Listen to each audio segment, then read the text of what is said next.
Welcome to Global Morning. The death toll from flooding.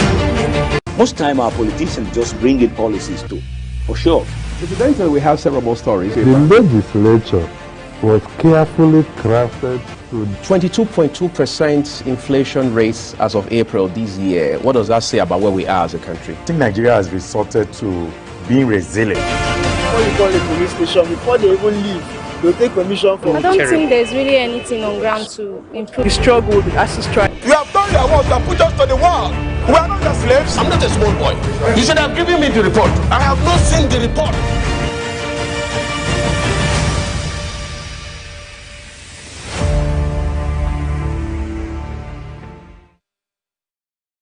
Well, thank you everyone for joining us here on Global Morning. I'm Wiyag Mofwebe.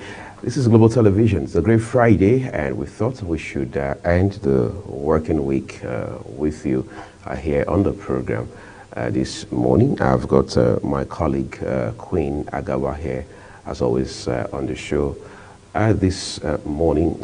Queen, it's always a delight to have you on the program. It's really nice to have you too. All right, great. So it's been quite a week, if you ask me. All of the events, all of the developments, even beyond politics. I mean, lifestyle, people's reactions to different developments in the country, you know, and then, of course, the TB Joshua documentary, yes, it's still ongoing, and a lot of persons have continued to react to it. But what really got me thinking a bit just yesterday was the response of the church, saying that, look, it's not the first time we are faced with a controversy like this. There have always been times, even before now, that people have come to insinuate several things. People have had to write a lot of things about us on social media, and so on and so forth. But there have also been calls by some concerned individuals and other entities to say, look, government should take a look at this whole thing deeper beyond the documentary itself, which is in series, you know, and then use that as a basis to determine how religious organizations should be regulated. And that word, regulation, is a bit of a concern for many people, especially in a country where we are multi-religious.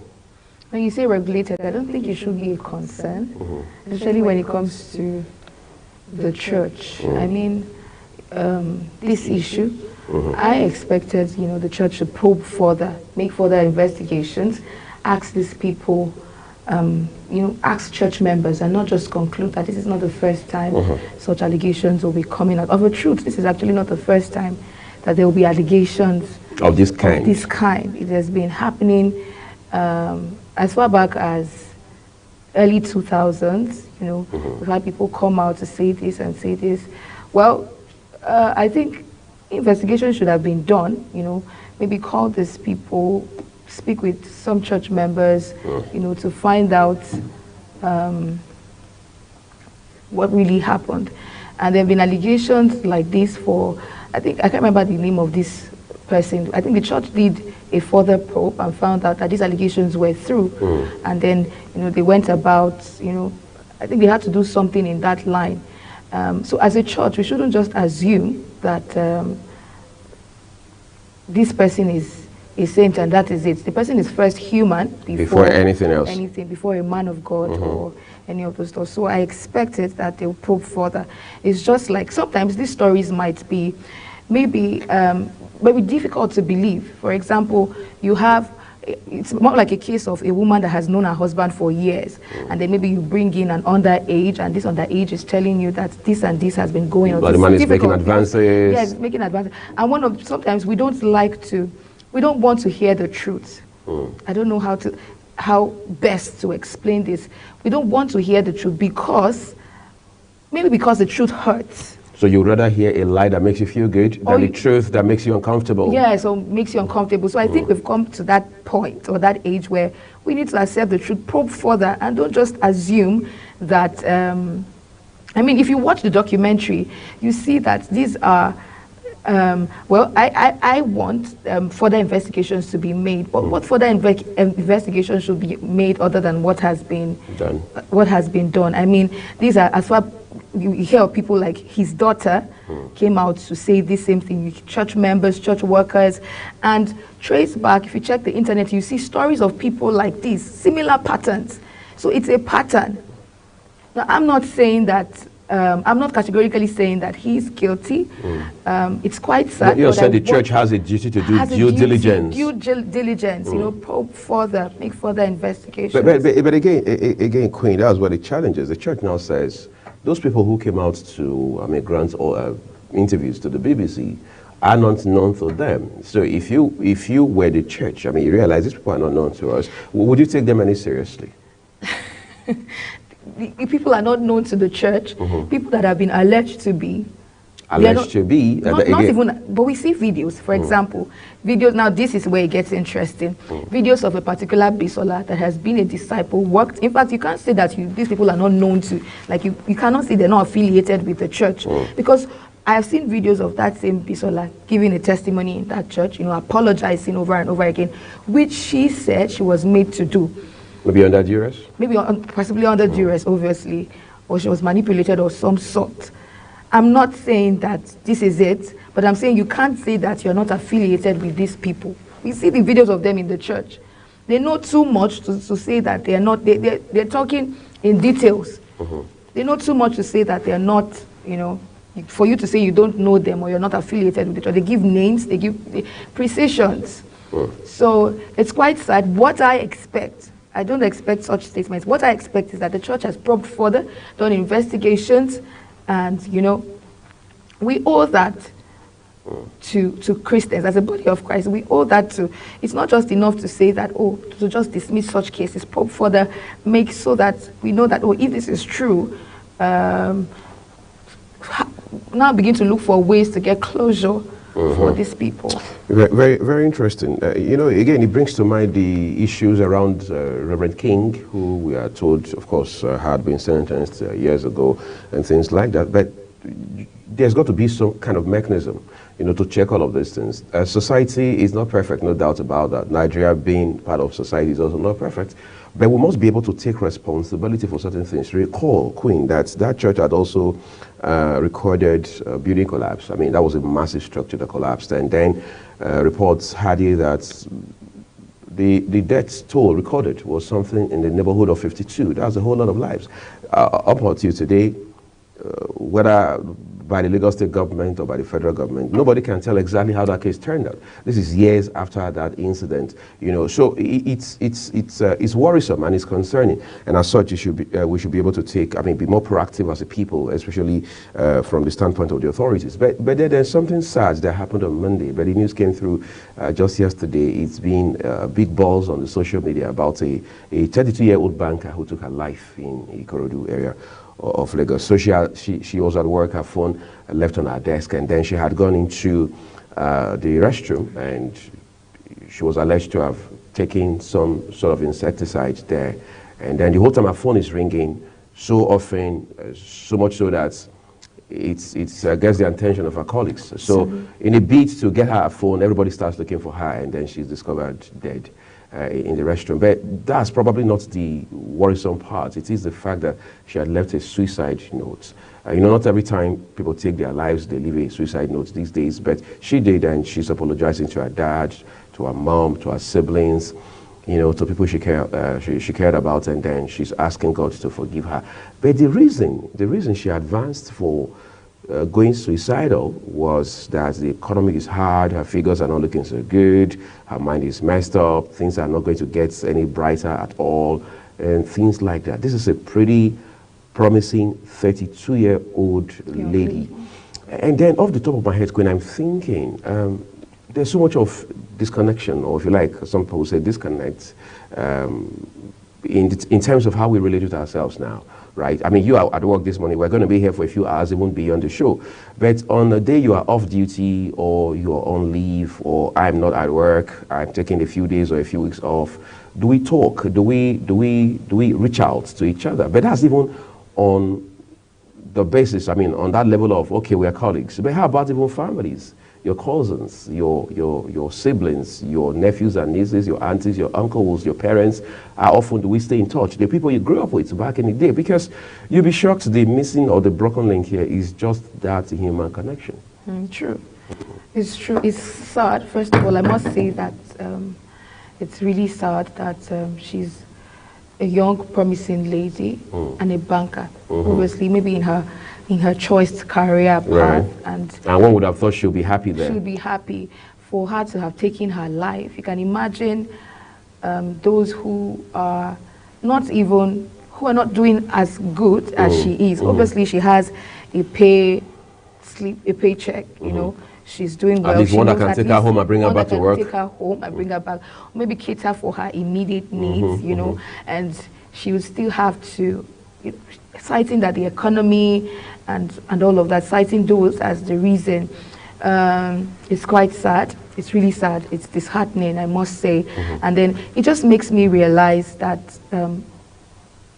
we don't know how much our neighbors are going through. You don't know me beyond what I tell you now. Beyond the fact that I live in the next flat. Yes, you live, or you're my colleague, and then you see at work.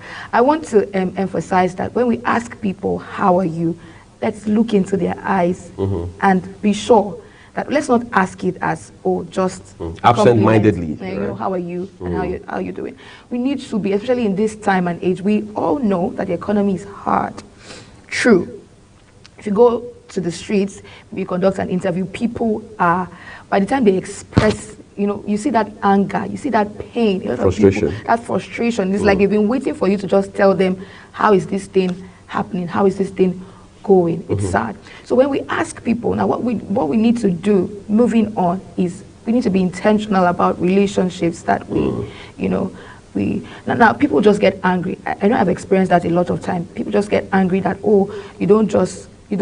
everybody's going through something. Everybody has that battle, something they are battling with. Whether they talk about it or not. Whether they talk about it or not.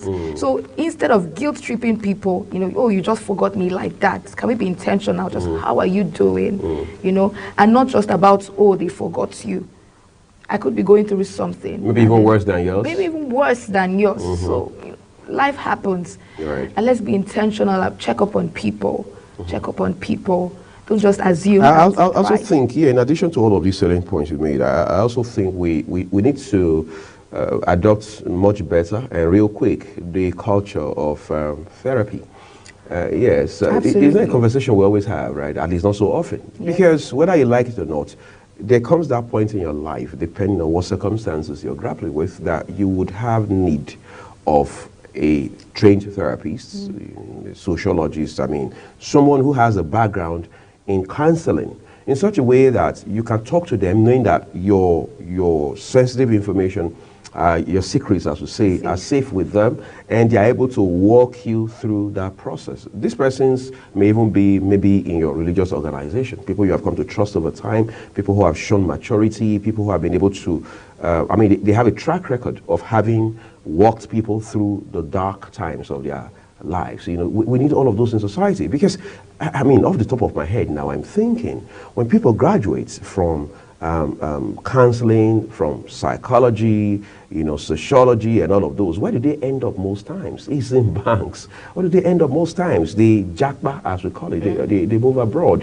Where do they end up most times? They are running small businesses, somewhere across this country. So the question is, how do we evolve a system? Or if we already have that system, because it's obviously dysfunctional, how do we revamp it? How do we make it vibrant and robust in such a way that I can confidently say I need to see a therapist tomorrow? Look at what people pay overseas. Look at what the average American, the average Canadian, the average Australian or German pays just to be able to access a counseling session. All right, some people pay as much as $400 an hour just so they can sit with a counselor to walk them through their problems. And they have these sessions scheduled for a long time, sometimes for several weeks, for several months, sometimes it runs for for over a year. That it's not so much about the money being paid for the service.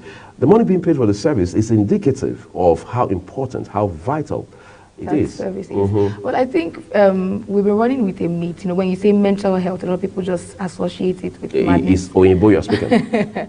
Or they just say that we don't know how important, we don't pay key priority to our mental health. When you say mental health, even in a work setting, they'll be like, maybe you're giving excuses, or it has to start with. Now we need to start paying attention to it. We need to start paying attention to our mental health, knowing how vital it is for our well-being. Right. Yeah, so people don't want to say, I don't know, a lot of people just want to, when you say mental health, You know, I have So having until it mental is malaria or fever, yeah, you know. So or the person has to go through so surgery. we need to do a lot of enlightening, you know. So maybe, for example, as a media house, we need to start having programs that you know Focus on mental health. on mental health. Because when you say now, the thing is, when you say, and people don't like to talk about people don't like to talk about how.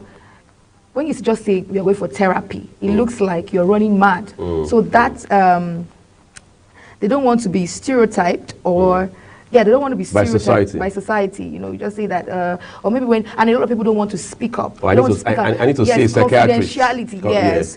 Now the thing is confidentiality. Oh, if I now go and say that I'm going through this or this, you know, are my secrets safe? You know.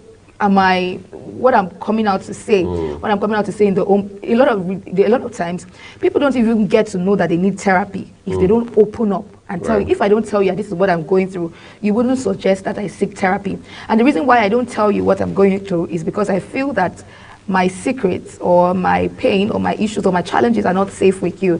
How about I tell you I'm going through this, and the next thing tomorrow, in the office, everywhere in the office, everybody knows that. I get this particular look from everybody. I get this particular look from everybody. So who can I trust to share this with? To share this with is one of the problems. And then the availability of this. How aware are we? How many? You know, how you mention names of people in certain niche. How do I? You know, we don't see therapists like that. We're not aware. We need to see more programs, cases, people about therapy. We need to see more advocacies around centered around therapy and the importance for free therapies, therapy classes as well, you know, just stuff like that to encourage people to open up and then make them know how confidential their information, whatever they will be sharing is, and how safe it is, and how important it is for their mental health. We can also have tests, maybe like sample tests, where you give people sheets, research paper, some questionnaire kind of questionnaires. Yeah, thank you, questionnaires, so that they can tick, you know, so that you just have that demography. Gives you an insight into what the statistics are. Yes, what the statistics are and how to go about it. And I'm also urging relevant authorities and NGOs and agencies to look into this and help, you know, create awareness around mental health. Kudos, yes, I quite know a number of advocacies for mental health, but we need to do more, and then we need to encourage people to speak up more, whatever it is that you're going through. If you don't share, you probably will not. They say a problem shared is a problem half solved. So regardless, just know that whatever it is you're facing, because I know a lot of people, I read cases of depression on the internet. A lot of people are depressed, they're going through a lot, and whatever you're going through, someone has walked through that part. You need to understand that. It's sad for the case of that lady. Sorry, I have to revert back to that case again.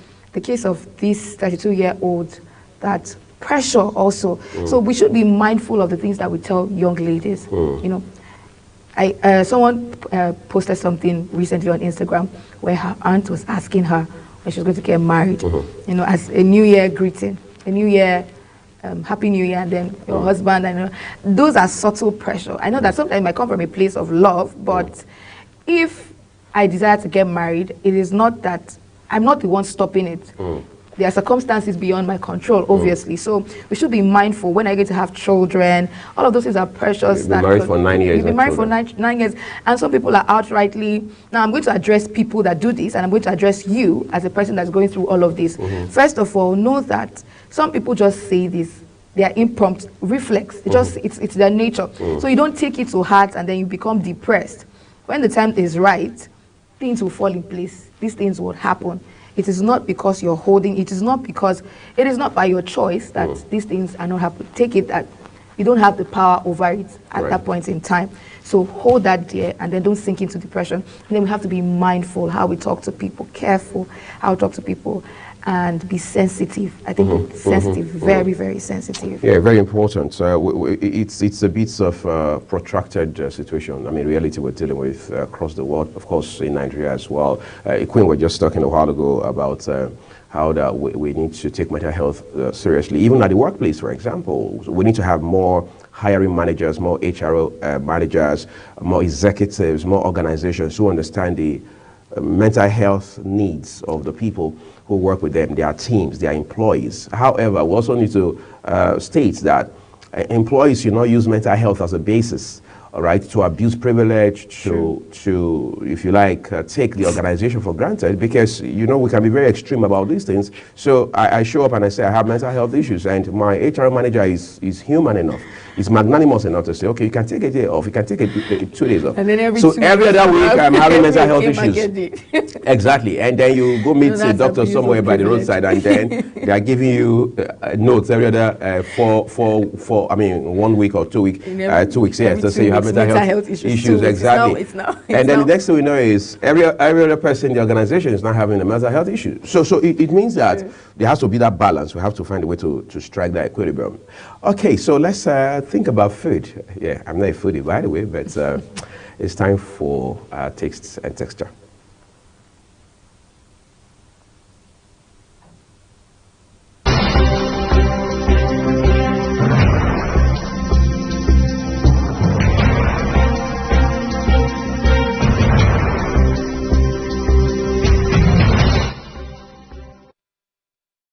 Living in the north, seeing beautifully adorned Fulani ladies under shades of trees with big calabashes which hold their milk and fura balls was quite a common view. Well, today, let's talk about one of the most popular drink in the north, Fura de Nono. Hello and welcome to another episode on Taste and Texture. I'm Fatimi Abu Umar. Fura de Nono is a drink with northern Nigeria origin. It is produced and consumed mostly by the Fulani. It is translated into English as millet and milk. Nono is locally fermented cow milk which resembles yogurt in thickness. Fura de Nono is a refreshing, locally made drink from fermented milk and grounded millet grains. And now, the ingredients needed to make Fura de Nono are millet, alligator pepper, ginger, nono, kafir milk, sugar to taste. Now let's make it. 1. Properly wash the millet. Then soak the millet for 5 minutes in hot water to make it soft and easy to blend. Drain the water. Put the millet into a blender. Add the alligator pepper, ginger, and a cup of water. Blend until it's smooth. Pour the mixture in a pot and cook on medium heat until it thickens and forms a dough. Scoop the millet dough into a bowl and set aside. Now the nono, kafir milk, to the millet dough and mix properly. Add sugar to taste. Your Fura de Nono kafir milk is ready. Now the health benefits. A lot of people consume this millet drink not only because of its refreshing taste but also because of its health benefits. Nono is loaded with a good number of vitamins and minerals that are essential to the physiological process that take place in the body. These vitamins and minerals include vitamin B5, vitamin B12, potassium, phosphorus, riboflavin, iodine, and zinc. The millet contains magnesium, which helps to reduce migraines and heart attacks. Also, millet helps in the fat metabolism and repair of the body tissues and provides energy for the body. The vitamin B3 contained in the millet helps to lower cholesterol level. Nono, fermented cow milk, contains high amounts of proteins and bone-building calcium. It is also an excellent source of probiotics, which helps to eradicate harmful microorganisms that may cause intestinal infection. Also, its alkaline nature helps in promoting digestion and preventing constipation. That's all for today. Bye.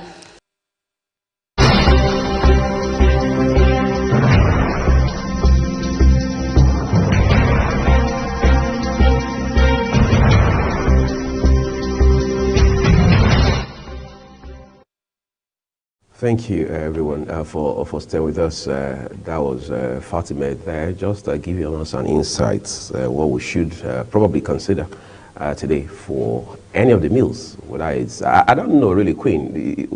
Would that be ideal for lunch? I'm not sure. Maybe more for dinner. For lunch, no. Maybe for breakfast because it's light. Right? Yes. Yeah. That sort of thing. All right. Again, it's Friday, so you're at liberty to want to try it out and maybe get to send us feedback as to what that is like.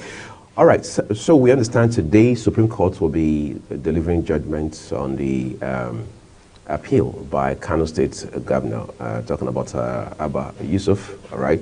Of course, we've seen several cases go to the Supreme Court following the 2023 general election. Of course, those governorship elections were conducted on the 18th of March. But then, most of them had moved from the tribunal to the appeal court, and now from the appeal court to the Supreme Court. Now, Kano is a very interesting place because of the uniqueness of its own politics, you know, the geography, the demographics, and of course, the several other elements between, I mean, or if you like, amongst the gladiators, particularly Engineer Rabiu Kwankwaso and his former deputy governor, who also happens to be the immediate past governor of the state, talking about Dr. Umar Abdullahi Ganduje, and so on and so forth. But again, all of these issues were seen with regards to cases, I mean, election cases ending up in courts. You know, just a reminder of how much more work we need to do with regards to the preparation we make for elections and how much of work we do to make the process transparent, fair, and credible. True. So while we, you know, elections, the processes of elections should be, while we prepare for elections, while we, this is to INEC and the relevant authorities, That's right. to ensure that those processes are not marred by irregularities. But how, there's never been an election where categorically we say that is free, fair, credible. Free, fair. We say, well, it was largely fair. It was largely transparent. I'm beginning to wonder when we would get to that point where we say, where we would categorically say that the election was free. Without any of the parties saying they need to go to court. After the elections, because, yes, so how do we get to that point where these elections are free, fair, and credible categorically? And what do we do? What do we to make that happen? Right. I think that question needs to be answered by not just governments, not just the authorities, particularly INEC as the umpire. Even Nigerians need to take their destinies in their own hands. But again, let's be fair, Nigerians have done their bit for the most part since 1999 in particular. But whether governments and INEC are ready to complement that going forward is left to be seen, I mean, largely. We're taking a break on the program, everyone. Shortly, it will be time for Global AM News. When we return, we'll take a look at the papers for you, and then we'll put our big conversations on the road as well. Do stay with us.